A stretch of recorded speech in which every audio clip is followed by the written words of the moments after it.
Hello everyone, welcome to my channel educational hub. Myself Vaishnavi. आज मैं आपको इस वीडियो में ग्रिफिथ एक्सपेरिमेंट बताने जा रही हूँ। ग्रिफिथ एक्सपेरिमेंट को हम ट्रांसफॉर्मिंग प्रिंसिपल भी कहते हैं कि बैक्टीरिया से दूसरे बैक्टीरिया में जेनेटिक ट्रांसफ़र होता है, कैसे होता है वो ट्रांसफॉर्मिंग प्रिंसिपल है, ट्रांसफॉर्मेशन है, वो हम ग्रिफिथ एक्सपेरिमेंट के द्वारा पढ़ेंगे। तो सबसे पहले मैं आपको छोटी सी स्टोरी के बारे में बताती हूँ कि ग्रिफिथ ने कैसे स्टडी किया, कैसे एक्सपेरिमेंट किया, कहाँ से उसकी शुरुआत हुई।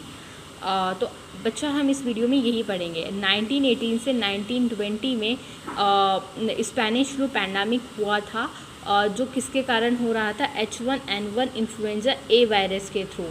ठीक है, ये इन्फेक्शन स्ट्रेप्टोकोकस निमोनिया से भी हो रहा था। ज़्यादातर डेथ इसी के इन्फेक्शन की वजह से हो रही थी, डेथ का कारण बन रही थी। और उन्होंने अपर रेस्पिरेटरी ट्रैक्ट को क्या किया, इन दोनों ने, H1 ने भी और स्ट्रेप्टोकोकस निमोनिया ने भी, हमारा जो अपर रेस्पिरेटरी ट्रैक्ट था उसको उन्होंने क्या किया, इन्फेक्ट किया। Frederick Griffith was studying the possibility to create a vaccine. वो मतलब देख रहे थे कि वैक्सीन बना सकते हैं इससे रिलेटेड। उस वक्त पेंडेमिक था, तो उन्होंने एक्सपेरिमेंट किया। Frederick Griffith in 1928 conducted an experiment. Griffith experiment were the experiment that suggested a concept that bacteria जो होते हैं वो कैपेबल होते हैं कि ट्रांसफॉर्मिंग जेनेटिक इन्फॉर्मेशन, एक बैक्टीरिया से दूसरे बैक्टीरिया में जेनेटिक इन्फॉर्मेशन ट्रांसफ़र करने के लिए वो कैपेबल होते हैं, इसलिए हम इसको ट्रांसफॉर्मेशन भी बोलते हैं।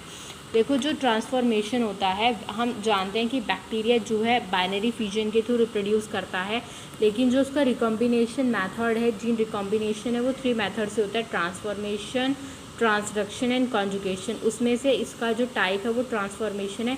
देखो, नाम से ही पता चल रहा है बच्चों, ट्रांसफॉर्मेशन का मतलब होता है एक से किसी एक बैक्टीरिया से किसी में जेनेटिक मटेरियल या हेरिडिटी मटेरियल वो ट्रांसफ़र हो रहा है। तो जो हॉरिजॉन्टल जीन ट्रांसफ़र है, हॉरिजॉन्टली जीन ट्रांसफ़र यानी एक बैक्टीरिया से दूसरे बैक्टीरिया में हॉरिजॉन्टली जीन का ट्रांसफ़र होना, जेनेटिक मटेरियल का ट्रांसफ़र होना, वो क्या होता है? वो ट्रांसफॉर्मेशन होता है। Some bacteria take up foreign material medium से और एनवायरनमेंट से लेते हैं, उसको हम ट्रांसफॉर्मेशन कहते हैं। देखो, मटेरियल में क्या चाहिए? स्ट्रेप्टोकोकस निमोनिया चाहिए। स्ट्रेप्टोकोकस निमोनिया ग्राम पॉजिटिव है। As you all know what gram positive कैसा होता है, जो पर्पल कलर देता है, और दूसरा उसकी काफ़ी थिक लेयर्ड होती है, पेप्टाइडोग्लाइकल प्रेजेंट होता है, जो लिपिड कंटेंट है वो काफ़ी कम प्रेजेंट होता है। फैकल्टेटिव एनारोबिक है, स्पेरिकल शेप है, और दूसरा हीमोलाइटिक होता है, यानी ब्लड सेल्स पे अटैक करता है, पूरे इम्यून सिस्टम को ख़राब कर देता है, और ये निमोनिया का मेजर कारण है। ठीक है, अब उन्होंने 2 स्ट्रेन लिए थे निमोनिया के। एक टाइप सेकंड था जो आर स्ट्रेन था, टाइप थर्ड एस स्ट्रेन था। जो एस स्ट्रेन था वो वायरुलेंट था, और उसमें क्या होते हैं, लिपोपॉलीसेकेराइड कैप्सूल्स होते हैं। और टाइप सेकंड में क्या होता है, वायरुलेंट होता है, जिसमें लिपोपॉलीसेकेराइड कैप्सूल नहीं होता। तो उन्होंने एस स्ट्रेन को क्या किया, कल्चर प्लेट पे ग्रो किया, राउंड कॉलोनीज आई।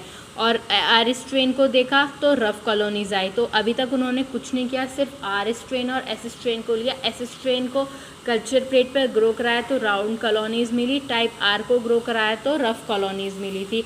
अब उन्होंने एक्सपेरिमेंट किया माइस पर। देखो, कोई भी एक्सपेरिमेंट होता है तो हम सीधा अपने इंसानों पर नहीं करा सकते, क्योंकि उनको जान को खतरा होता है। अब माइस में कराएंगे, माइस को इजीली करा सकते हैं। बहुत सारे एक्सपेरिमेंट होते हैं माइस पर, गिनिया पिग्स पर, मंकीज़ पर। कोई भी वैक्सीन होती है, कुछ भी होता है, कोरोना के टाइम पे जितनी भी वैक्सीन्स वगैरह बनी थी उन सब पे पहले एक्सपेरिमेंट माइस, मंकीज़, गिनिया पिग्स, पता नहीं किन किन से होता है।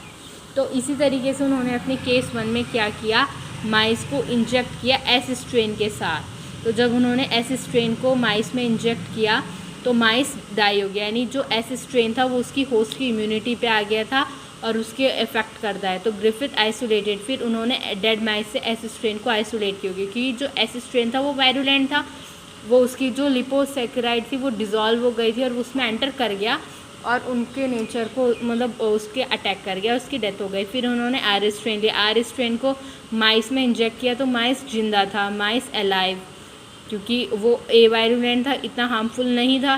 फिर अब उन्होंने हीट किल्ड एस स्ट्रेन लिया। थर्ड केस में उन्होंने क्या किया, mice inject with heat killed S strain, then he took mice wise alive. जो माइस था उसने हीट किल्ड एस स्ट्रेन लिया तो देखा माइस अलाइव था। अब जो उसका नेचर था वो ख़त्म हो गया, तो माइस अलाइव था। फिर फोर्थ केस में उन्होंने क्या किया, हीट किल्ड एस स्ट्रेन लिया और आर स्ट्रेन लिया। अब जो इसके कारण क्या हुआ, माइस डेथ हो गया, यानी उसके ट्रांसफ़र एस स्ट्रेन के आर में चले गए, तो इस वजह से माइस की डेथ हो गई। तो अब यही था, this is due to character of S strain transfer into R strain. S strain के जो कैरेक्टर थे वो किस में चले गए, आर स्ट्रेन में चले गए, और माइस डेथ हो गए। इसीलिए हम इसको ट्रांसफॉर्मिंग प्रिंसिपल कहते हैं कि एक बैक्टीरिया से दूसरे बैक्टीरिया में वो जो जेनेटिक मटेरियल था वो ट्रांसफ़र हो गया, ट्रांसफॉर्मिंग। इसीलिए अब आर वाले की डेथ हो गई, सेकेंड केस में तो नहीं हो रही थी। तो रिज़ल्ट क्या है मिला कि फर्स्ट केस वाला माइस डाई हो गया, आर स्ट्रेन में माइस जिंदा था। फिर जब उन्होंने हीट किल्ड एस स्ट्रेन लिया तो माइस अलाइव था। अब फोर्थ केस में अब क्या हुआ, दो केसेस में तो माइस जिंदा था, जब उन्होंने हीट किल्ड एस स्ट्रेन और आर स्ट्रेन को लिया फिर माइस की डेथ हो गई थी। तो यानी ट्रांसफ़र हो रहा था उसमें जेनेटिक, अब उससे उसमें आ गया, इसीलिए इसको क्या बोला गया, ट्रांसफॉर्मिंग प्रिंसिपल। अब इसका कंक्लूज़न था कि जो टाइप एस स्ट्रेन था वो आर स्ट्रेन में ट्रांसफ़र हो गया ट्रांसफॉर्मिंग प्रिंसिपल के कारण, और इससे पता लगता है कि वो क्या है, कैपेबल है बैक्टीरिया जेनेटिक इन्फॉर्मेशन को ट्रांसफ़र कराने के लिए। अगर आपको मेरा वीडियो अच्छा लगे तो प्लीज़ लाइक शेयर सब्सक्राइब ज़रूर करें, and thank you and have a nice day.